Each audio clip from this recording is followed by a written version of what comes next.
Hello students, आज हमारी vector space की 7वीं क्लास है। पिछली क्लास में हम वेक्टर का रिजोल्यूशन पढ़ रहे थे। वेक्टर का रिजोल्यूशन पढ़ रहे थे 2 डायमेंशनल प्लेन में। कब? जब गिवन डायरेक्शंस जो है उसके 2 केसेस हमने पढ़े थे, जब गिवन डायरेक्शंस परपेंडिकुलर थी और जब गिवन डायरेक्शंस परपेंडिकुलर नहीं थी। जैसा कि हमने आपको बताया था कि आज हम लोगों को पढ़ना है resolution of vector in 3 dimensional space. 3 dimension से आप परिचित हैं, आपको अच्छी तरीके से याद होगा। क्लास 11th में हम लोगों ने जब त्रिविमीय ज्यामिति का परिचय यानी इंट्रोडक्शन टू 3 डायमेंशनल ज्योमेट्री पढ़ा था, तो वहां पर आप लोगों ने देखा होगा कि अगर 3 डायमेंशनल स्पेस क्या चीज होता है। जैसे हमने एक्स और वाई एक्सिस पढ़ी थी, यूक्लिडियन प्लेन, तो इसी तरीके से इसको यूक्लिडियन स्पेस बोलते हैं, जहां पर तीनों दिशाएं एक दूसरे के ऊपर लंबवत होती हैं। और जब तीनों दिशाएं एक दूसरे के ऊपर तीनों अक्ष एक दूसरे के ऊपर लंबवत होते हैं यानी कि परपेंडिकुलर होते हैं, तो हमें स्पेस मिलता है और उससे हमको ऑक्टेंट मिलते हैं। जैसे कि आप लोगों ने पढ़ा था 2 डायमेंशनल प्लेन में आपको क्या मिलता था, क्वाड्रेंट मिलते थे, और 3 डायमेंशनल स्पेस में आपको क्या मिलता है, ऑक्टेंट्स मिलते हैं। उसका अगर आपको याद होगा, हमने एक मॉडल भी बनाया था और उसमें किस तरीके से एक्स वाई जेड के कोऑर्डिनेट्स चेंज होते हैं ये भी देखा था, क्योंकि पॉजिटिव एक्सिस के साथ साथ नेगेटिव एक्सिस भी होती है। यानी इस तरह से हमको कॉन्स्टेंट्स मिलते हैं 8 भाग, वो आपको अच्छी तरीके से याद होगा। तो अब हम उसी में, और मालूम है हमको कि जब हम कोई भी एजम्पशन मेक करते हैं तो हमेशा एजम्पशंस हमारे क्या होने चाहिए, पॉजिटिव होने चाहिए। फर्स्ट ऑक्टेंट से स्टार्ट करेंगे, तो हमने जो अपना वेक्टर लिया है जिसका रिजोल्यूशन हमको देखना है वो फर्स्ट ऑक्टेंट में है। फर्स्ट ऑक्टेंट मीन्स जहां पर आपका एक्स वाई जेड और तीनों ही पॉजिटिव होता है।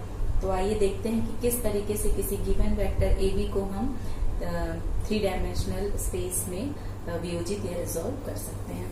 ये आप देख रहे हैं, ये आपकी एक्स एक्सिस, वाई एक्सिस और जेड एक्सिस, तीनों के बीच में जो एंगल बन रहा है वो 90 डिग्री का है। तीनों ही एक्सिस स्पेस में एक दूसरे के ऊपर परपेंडिकुलर होती है।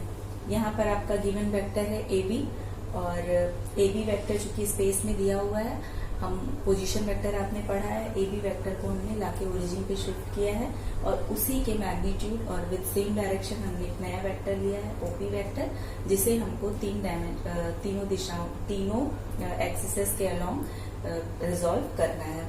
सबसे पहले आप देखिए ओपी का मैग्नीट्यूड पिक्चर में देख रहे होंगे आप, आर वेक्टर के बराबर है। पी से जेड के अलोंग ओ एक्स ओ वाई प्लेन पर हम एक परपेंडिकुलर ड्रॉ करेंगे।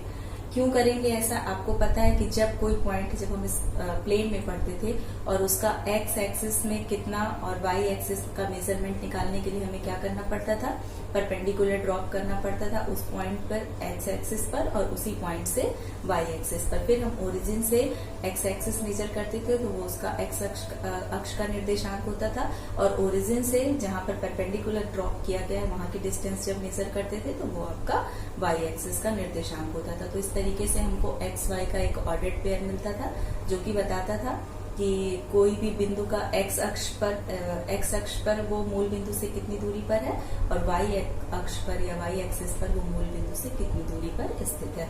तो यहाँ पर चूंकि 3 एक्सिसेस है आपकी एक्स वाई जेड, तो उसी तरीके से पी के लिए हमको 3 निर्देशांक प्राप्त करने पड़ेंगे, एक्स वाई और जेड, यानी कि तीनों एक्सिसेस के अलोंग उसका प्रोजेक्शन क्या है ये हमको निकालना पड़ेगा। उसके लिए हमें क्या करना पड़ेगा, उस पॉइंट से तीनों एक्सिस से परपेंडिकुलर यानी कि ड्रॉप करना होगा। तो परपेंडिकुलर ड्रॉप करने के लिए सबसे पहले हमको जेड के लिए उसका निर्देशांक निकालने के लिए आपको एक्स ओ वाई प्लेन पर परपेंडिकुलर ड्रॉप करना पड़ेगा उस पॉइंट से।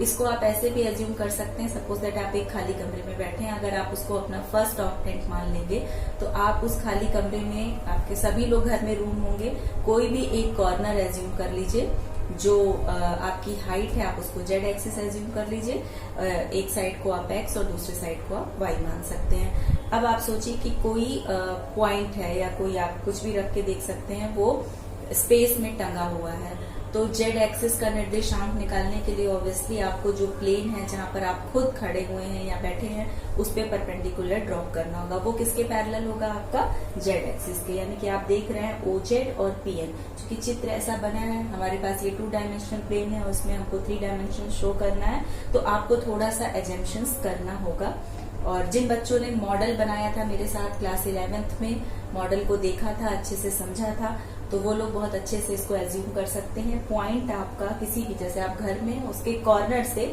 आप उस तरीके से निकाल दीजिए। अब जेड एक्सिस के परपेंडिकुलर आप एक लाइन एज्यूम करिए, जेड एक्सिस के पैरेलल, क्योंकि जब दो लाइन आपस में पैरेलल है और ये सेम डिस्टेंस है तो आपको जेड एक्सिस का निर्देशांक मिलेगा, यानी कि जो ये पीएम दूरी है वो आपकी पी का प्रोजेक्शन है ओजेड के अलोंग। फिर से ध्यान दीजिएगा, जो जब हम P से X और Y प्लेन पर एक परपेंडिकुलर ड्रॉप करते हैं तो वो जो परपेंडिकुलर होता है वो OZ के पैरेलल होता है। OZ के पैरेलल होने से क्या होगा कि हमें जो PN की दूरी होगी वो हमारा OZ के अलोंग पॉइंट P का प्रोजेक्शन होगा। तो पहला हमको Z के अकॉर्ड मिल गया है। फिर वहां से उसी बिंदु से हमको चूंकि X एक्सिस के लिए भी चाहिए, N से अगेन एक परपेंडिकुलर हम ड्रॉप करेंगे M पर, और जो OM की दूरी होगी वो बिंदु P का, चूंकि बिंदु P ऐसे है, ये आपको अभी इस प्लेन में दिख रहा है, जबकि ये इस प्लेन में ना होकर के कहाँ पर है, स्पेस में है। तो उसका X एक्सिस पर प्रोजेक्शन निकालने के लिए हमको जो हमारा X और Y प्लेन में जहां पर पॉइंट N है, जो हमने परपेंडिकुलर ड्रॉप करने से हमको जो बिंदु मिला है, वहां से हम एक परपेंडिकुलर ड्रॉप करेंगे कहाँ पर, OX पर।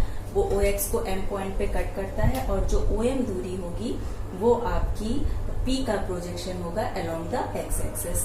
और जो आपका क्या कहते हैं OM, MN और MN जो है, देखिए आप Y एक्सिस के पैरेलल है, ये इसको Y एक्सिस पर यहाँ पर कट भी कर रहा है, तो जो ये MN दूरी है, ये MN लाइन आप दिख रहा है OY के पैरेलल है, तो जो MN होगा वो पॉइंट P का Y एक्सिस के अलोंग प्रोजेक्शन होगा। अब सपोज दैट हमको यहाँ पर एक एजम्पशन मेक करना है कि OM दूरी जो है वो आपकी A के बराबर है, MN दूरी जो है वो आपकी B के बराबर है, और जो PN दूरी है वो आफ्टर मेजरमेंट C के बराबर है। ये हमारा एजम्पशन है, मान सकते हैं।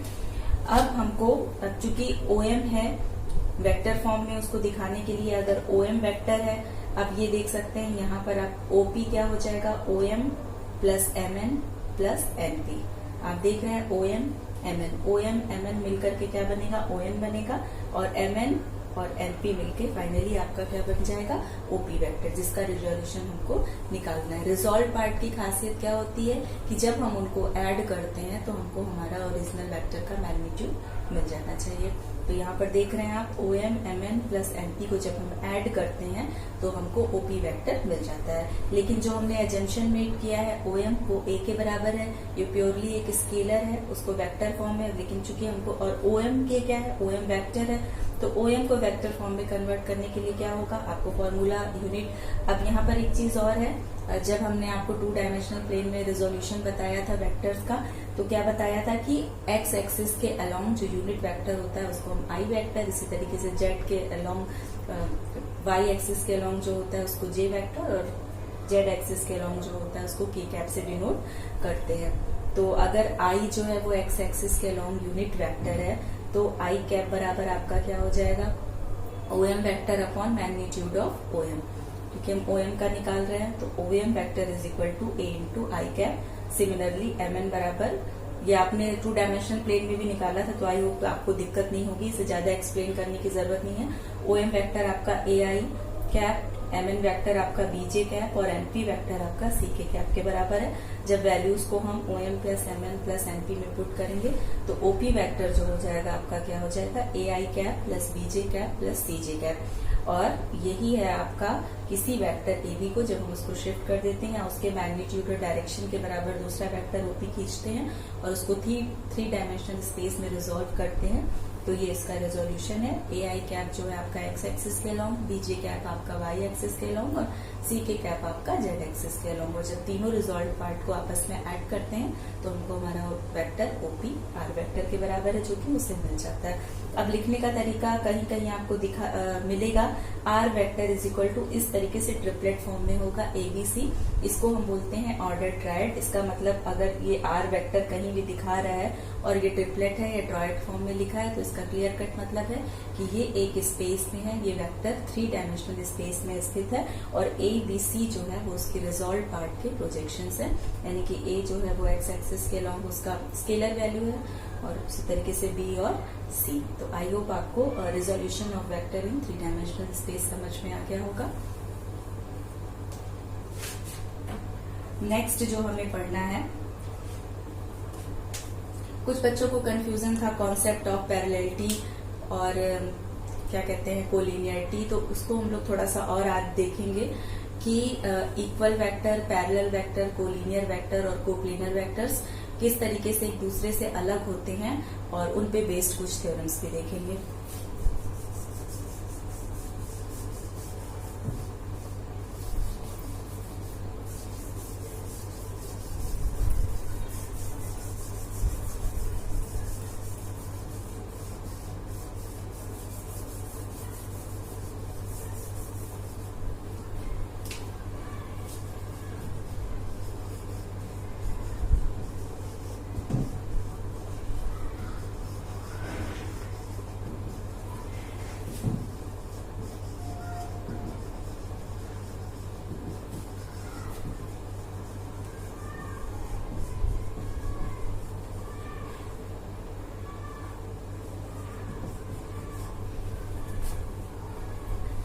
पैरेलल वेक्टर ऐसे वेक्टर होते हैं, आपको बताया था हमने, 2 फिगर है।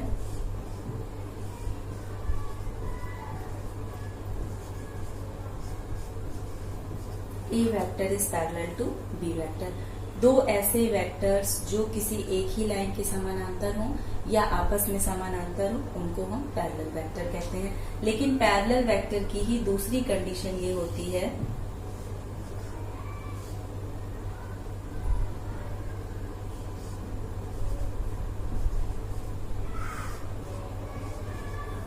कि अगर 2 वेक्टर एक ही रेखा पर स्थित होते हैं तो क्या होता है, तब भी वो पैरेलल वेक्टर कहलाते हैं। ध्यान दीजिएगा, या तो आपस में समानांतर हो या एक ही रेखा पर स्थित हो। क्यों? क्योंकि हमने बताया था आपको फ्री वेक्टर्स का कॉन्सेप्ट। तो फ्री वेक्टर में हम इसको उठा करके एक दूसरी जगह पर शिफ्ट कर सकते हैं। तो ए और बी दोनों आपस में पैरेलल हैं, इनको पैरेलल वेक्टर कहा जाएगा। और ए और बी आपको फिगर में दिख रहा है कि वो सी के भी पैरेलल है। तो A is parallel to C, B is also parallel to C and A is also parallel to B. तो इसमें आई होप कि पैरेलल वेक्टर में आपको कंफ्यूजन नहीं होना चाहिए। यहाँ पर मैग्नीट्यूड से कोई मतलब नहीं होता है। मैग्नीट्यूड से मतलब कब होता है, जब इक्वल वेक्टर्स होते हैं, क्योंकि इक्वल वेक्टर के लिए हमको मैग्नीट्यूड और डायरेक्शन दोनों सेम होना चाहिए। तो यहाँ पर, और अगर इक्वल वेक्टर सेम प्लेन में स्थित है तो ऑब्वियसली वो पैरेलल होंगे। लेकिन अगर इक्वल वेक्टर्स डिफरेंट प्लेन में स्थित है तो जरूरी नहीं है कि वो आपस में पैरेलल हों। तो यहाँ पर पैरेललिटी में मैग्नीट्यूड से कोई मतलब नहीं होता है। लेकिन आप ये चीज ध्यान दीजिएगा कि डायरेक्शन सेम होना चाहिए। अगर 2 वेक्टर को हम पैरेलल वेक्टर कह रहे हैं तो उनका डायरेक्शन जो है वो सेम होना चाहिए। और पैरेललिटी भी 2 तरीके से हो सकती है, जो कि आप एक ट्रेडिशनल पैरेललिटी आपने देखी है कि दोनों रेखाओं को आप फिजिकली अलग अलग या ऊपर नीचे या इस तरीके से अगल बगल देख सकिए। तो लेकिन वो तो नॉर्मल स्ट्रेट लाइन की कंडीशन में होता है। यहाँ पर आप देखिए पैरेललिटी का क्या है कि अगर एंगल बिटवीन देम हम निकालते हैं तो 0 डिग्री आता है। और अगर 2 वेक्टर्स एक लाइन पर स्थित हैं या एक दूसरे के ऊपर स्थित है तब भी उनके बीच का एंगल क्या होगा, वो 0 डिग्री होगा। तो इन वेक्टर्स को हम एक दूसरे के ऊपर शिफ्ट कर देते हैं तो ये पैरेलल हो जाते हैं फ्री वेक्टर। और नहीं भी हैं तो आप ये देख सकते हैं इनके बीच का एंगल क्या होगा, 0 डिग्री होगा। इस कंडीशन में भी ए इज पैरेलल टू आपका बी होगा। अब इसमें आपका एक कंडीशन है कि अगर A and B are 2 parallel vectors then A must be equal to lambda B. दोनों के बीच का एंगल जो होता है वो 0 डिग्री होता है। और पैरेललिटी के लिए क्या होता है कि कोई भी अगर स्ट्रेट लाइन होगी आपकी और अगर कभी भी वो पॉजिटिव एक्स एक्सिस के साथ कोई एंगल बनाती है तो वो उस लाइन का ग्रेडियंट है। और चूंकि वेक्टर्स भी हमारे डायरेक्टेड लाइन सेगमेंट हैं तो अगर 2 वेक्टर्स पैरेलल हैं तो ऑब्वियसली अगर उनका हम ग्रेडियंट निकालेंगे तो वो आपस में बराबर होगा। जब ग्रेडियंट बराबर होगा तो आपने स्ट्रेट लाइन, आपको याद होगा कि जब 2 लाइन स्ट्रेट होती हैं तो उनको इस तरीके से लिखते थे कि एक ही स्केलर से मल्टीप्लाई करने पर पहले वाले लाइन का जो पूरा इक्वेशन होता था वो दूसरी लाइन के क्या हो जाता था, इक्वल हो जाता था। तो यहाँ पर भी अगर ए वेक्टर जो है पैरेलल टू बी वेक्टर है तो A is equal to lambda B, लेकिन यहाँ पर पैरेलल वेक्टर की कंडीशन में लैम्डा मस्ट बी अ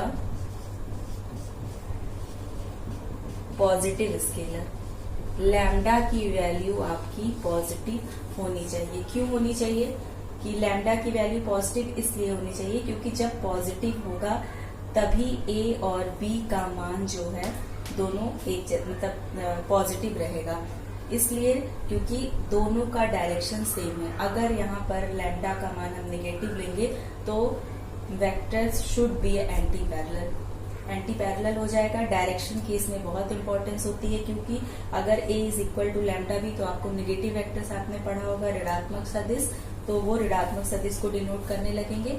लेकिन पैरेलल वेक्टर्स की जो स्ट्रिक्ट कंडीशन होती है वो क्या होती है कि उनका डायरेक्शन जो है सेम होना चाहिए, मैग्नीट्यूड से मतलब नहीं होता है। तो आई होप समझ गए होंगे आप लोग पैरेललिज्म को।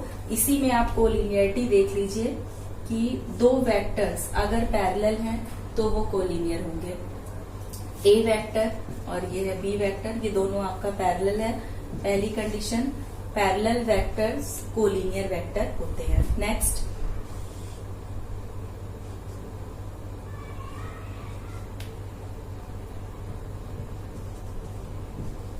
दूसरी कंडीशन कि अगर दो वेक्टर्स एक ही लाइन पर स्थित हैं तो वो आपस में कोलिनियर होंगे।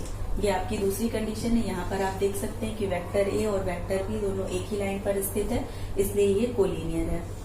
तीसरी कंडीशन आपकी ये है कि वेक्टर A और वेक्टर B एक ही लाइन पर स्थित है, साथ ही साथ एंटी पैरेलल है, यानी कि एक दूसरे के अपोजिट डायरेक्शन में है दोनों। लेकिन भले ही ये एंटी पैरेलल है लेकिन हम कंडीशन कौन सी पढ़ रहे हैं, कोलिनियरिटी पढ़ रहे हैं। तब भी ये वेक्टर, आप ध्यान दीजिएगा, पहली कंडीशन में यहाँ पर ये पैरेलल वेक्टर है, कोलिनियर वेक्टर है।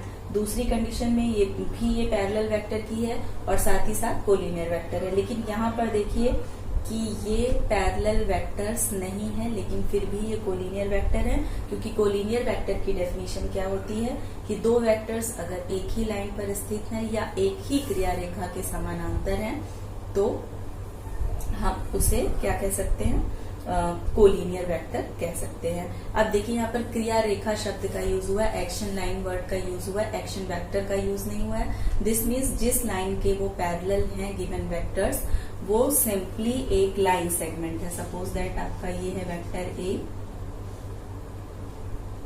ये सिंपली कोई लाइन L1 है और ये है आपका वेक्टर B। अब देख रहे हैं दोनों की एक ही रेखा के समानांतर है लेकिन A और B दोनों का डायरेक्शन क्या है, अलग अलग है। इस कंडीशन में भी A और B दोनों कोलिनियर वेक्टर्स कहलाएंगे। तो ऐसे वेक्टर्स जो एक ही लाइन पर स्थित हों या एक ही क्रिया रेखा के समानांतर हों उनको हम कोलिनियर वेक्टर्स कहते हैं। दूसरी ये कंडीशन बहुत ज्यादा इंपॉर्टेंट है क्योंकि यहाँ पर आप देख रहे हैं कि एक दूसरे के अपोजिट है लेकिन फिर भी कोलिनियर है। तो कोलिनियरिटी की जो ये कंडीशन है वो ही उसको पैरेलल वेक्टर से अलग करती है। ऑब्वियसली जब कोलिनियर है, एक ही लाइन पर स्थित है, तो A is equal to lambda B, ये भी हो सकता है। और यहाँ पर जो लैम्डा है वो आपका पॉजिटिव और निगेटिव दोनों वैल्यूज ले सकता है। पॉजिटिव वैल्यू का मतलब ये होता है कि वो पैरेलल है और अगर निगेटिव वेक्टर्स निगेटिव है तो दिस मीन्स A और B का लाइन ऑफ एक्शन एक ही है या वो एक ही लाइन पर स्थित है, लेकिन निगेटिव होना ये शो करता है कि उनका डायरेक्शन जो है वो एक दूसरे से विपरीत है। कोप्लेनर वेक्टर इसी में आप देख लीजिए। कोप्लेनर वेक्टर सिंपली एक ही प्लेन में जो वेक्टर्स स्थित होते हैं उनको हम कोप्लेनर वेक्टर कहते हैं। लेकिन जो सबसे इम्पोर्टेंट चीज है कोप्लेनर वेक्टर में तो वो क्या है कि अगर वेक्टर एक ही प्लेन में स्थित हैं तो उनमें या तो वो को इनिशियल भी हो सकते हैं या सिंपली फ्री वेक्टर्स हो सकते हैं अलग अलग। तो अगर को इनिशियल है तब भी हम उनको ऐड करके एक रिजल्टेंट प्राप्त कर सकते हैं, और अगर को इनिशियल है तो फिर भी। अगर फ्री वेक्टर्स हैं अलग अलग हैं तो भी हम, आपको याद होगा हम लोगों ने triangle law of vector addition पढ़ा था, तो उस तरीके से हम दो वेक्टर्स को क्या कर सकते हैं, आपस में जोड़ सकते हैं। और अगर वो को इनिशियल वेक्टर है और सेम प्लेन में लाई करते हैं फिर भी हम उनको parallelogram law of vector addition से जोड़ सकते हैं। तो अगर A और B कोई नॉन जीरो, आप ध्यान दीजिएगा हमने नॉन जीरो वेक्टर्स लिया यानी कि इनकी वैल्यू जीरो नहीं है, और x and y are scalars, x और y कोई स्केलर हैं, तो अगर वेक्टर a और वेक्टर b सेम प्लेन में स्थित हैं तो